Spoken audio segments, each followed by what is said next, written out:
एक हेडिंग भी मिस कर गया कि ये कौन सा बोर्ड है, ठीक है, या स्कूल है, कॉलेज है, किधर है। बाकी ये दो काम उसने किए हैं। उसके बाद यहाँ पर एमसीक्यू सिर्फ लिख दिया है, जबकि यहाँ पर सेक्शन 1 भी लिखना था। और उसके बाद यहाँ पर उसने एमसीक्यूज क्रिएट किया, लेकिन कितने 9 किए हैं, जबकि कितने करने थे।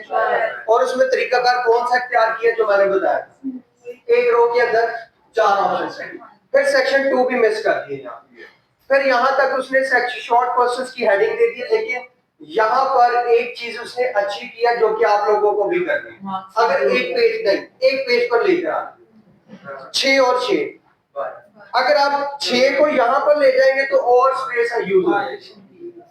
इसको पार्टीशन किया तो इसका मतलब पहले 6 नंबर के बाद फिर टैब का बटन यूज करके 7, 8, 9, 10 को मैनुअल लिखा गया, जैसा कि यहाँ पर मैनुअल लिखा गया था, ए के बाद सी को, बी को, सी को और डी को। ओके, उसके बाद सेक्शन 2 में 3 लॉन्ग क्वेश्चन। तो यहां तक ये आपका एक डेमो है। ये कंप्लीट वर्ड की बुक होती है जो कि आप लोगों की भी बनती है। 11 साइज यूज होगा। जो हेडिंग्स है, टाइटल्स है, वो बोल्ड करके आप 12 कर दो, जबकि इसका आप शायद मजीद चेंज कर सकते हो। जैसा कि जो मजीद हेडिंग बननी है वो तो जाहिर बात है यहाँ तक आनी है, उसको आप 18 तक भी लेके जा सकते हो, 20 तक भी लेके जा सकते हो। ये एक छोटा सा डेमो है, वो मैंने दिखा दिया आपको। नहीं, बिल्कुल नहीं। हाँ, कॉपी नहीं, आइडियाज मिल जाएंगे, वो मैं खुद ही साथ साथ आइडियाज दूंगा ना, क्योंकि अभी वो चीज दिखाने का मकसद नहीं है जो अभी हमने सीखी नहीं, इसलिए मैं अभी ये चीज नहीं। हाँ, लास्ट पर पूरी एक नहीं 10 बुक्स दिखाऊंगा आप लोगों को आइडियाज के लिए, ताकि आप अपनी असाइनमेंट्स को अपग्रेड कर सकें।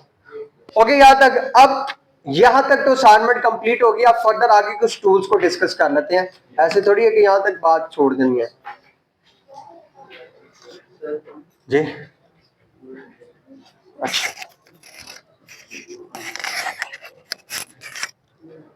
उसके बाद यहां पर ऑप्शन आती है शेडिंग की।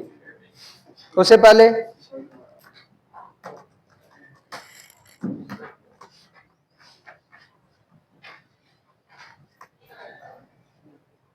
हाइलाइटर करवाया था। अब हाइलाइटर और शेडिंग में पहचान बताता हूं। फॉर एग्जांपल यहां पर इतने एरिया को सिलेक्ट करके यहां से क्या कर दिया, हाईलाइट कर। हाइलाइटर नॉर्मली टेक्स्ट के ऊपर अप्लाई होता है, और यहां से इसको सिलेक्ट करने के बाद यहां से शेडिंग पर आने के बाद मैंने ये वाला शेड कर दिया।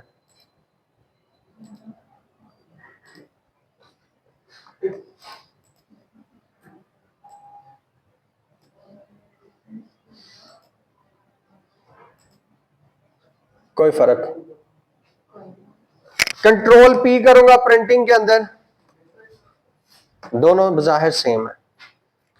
क्योंकि अब अगर मैं इसको सिलेक्ट करता हूं और इसको हाईलाइट करता हूं तो आप देख सकते हैं लाइंस के दरमियान स्पेस आ रही है हाइलाइटर की, और सिर्फ इतना एरिया उसने हाईलाइट किया। जबकि इसको पैराग्राफ को सिलेक्ट करता हूं, शेडिंग करता हूं, तो वो कंप्लीट एक बॉक्स में कन्वर्ट कर देता है, एक बॉक्स में कन्वर्ट कर। इसके बाद अब मैं थोड़ा सा हाईलाइट का डार्क कलर करता हूं। जैसा कि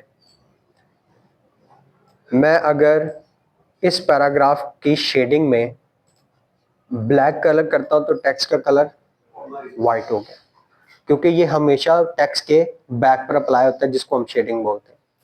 और अगर नॉर्मली ब्लैक कलर का हाइलाइटर नहीं होता, लेकिन यहां पर उन्होंने हाइलाइटर ब्लैक शो किया है। अगर यहां पर हाइलाइटर को ब्लैक करता हूं तो, क्योंकि टेक्स्ट भी ब्लैक है और हाइलाइटर भी ब्लैक किया, तो टेक्स्ट उसमें मर्ज हो जाएगा। तो ये फर्क है हाइलाइटर में और शेडिंग में, कि शेडिंग से जितना डार्क कलर होगा टेक्स्ट का कलर ऑटोमेटिकली। अब डार्क कलर कौन कौन से हैं, ब्लैक हो गया, डार्क रेड हो गया, तो टेक्स्ट का कलर व्हाइट हो जाएगा। डार्क ब्लू होगा तो टेक्स्ट का कलर व्हाइट हो जाएगा। इसके अलावा अगर कोई और कलर है तो उसमें टेक्स्ट का कलर ब्लैक ही रहेगा। फॉर एग्जांपल डार्क रेड कर दिया तो उसमें भी टेक्स्ट का कलर व्हाइट है, डार्क ब्लू कर दिया तो टेक्स्ट का कलर व्हाइट है। इसके अलावा जो बाकी कलर्स हैं उनके अंदर टेक्स्ट का कलर क्या रहेगा, ब्लैक ही रहेगा। ओके, ये टूल। उसके बाद कंट्रोल ए ऑल डाटा सेलेक्ट करने के बाद यहां तक के शेडिंग भी फॉर्मेट का हिस्सा है, हाइलाइटर नहीं है। हाइलाइटर को खत्म करने के लिए नो कलर करेंगे तो हाइलाइटर खत्म होगा। ओके, उसके बाद सर एक चीज पहले बताई थी, बुलेट्स और नंबर अप्लाई करने से पहले ये मेजरिंग स्केल के थ्रू, कि ये तीनों अपनी जगह पर है।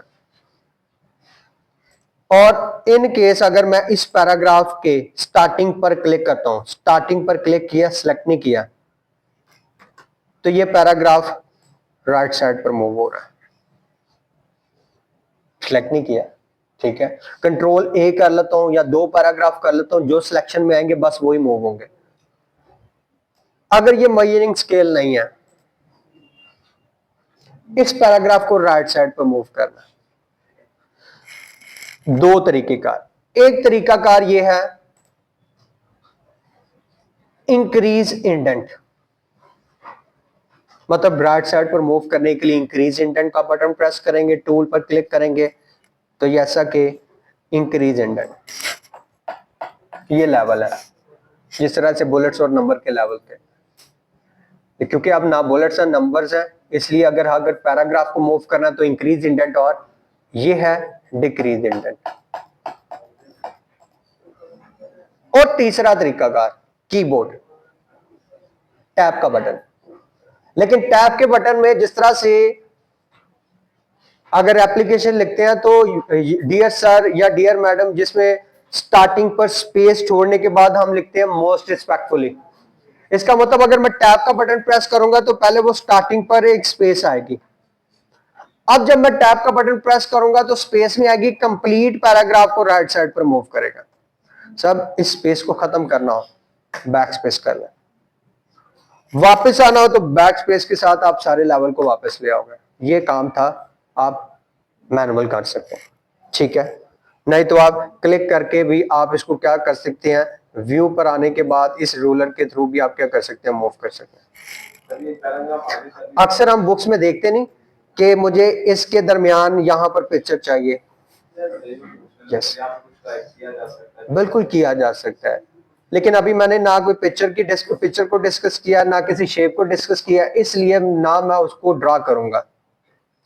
सिर्फ एक डेमो दे दिया कि सम टाइम हम इस एरिया को देखते हैं कि यहां पर टेक्स्ट, इसके दरमियान पिक्चर है, शेप है, चार्ट है, ग्राफ है, टेबल है।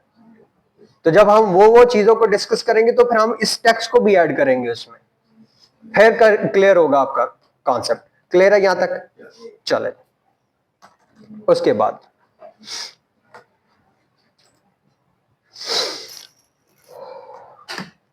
बहुत है इतना,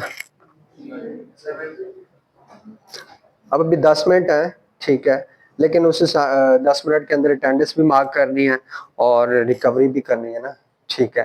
तो इसलिए असाइनमेंट तक मैंने पहुंचा दिया, और इंशाल्लाह ये है कि ये असाइनमेंट कंप्लीट करें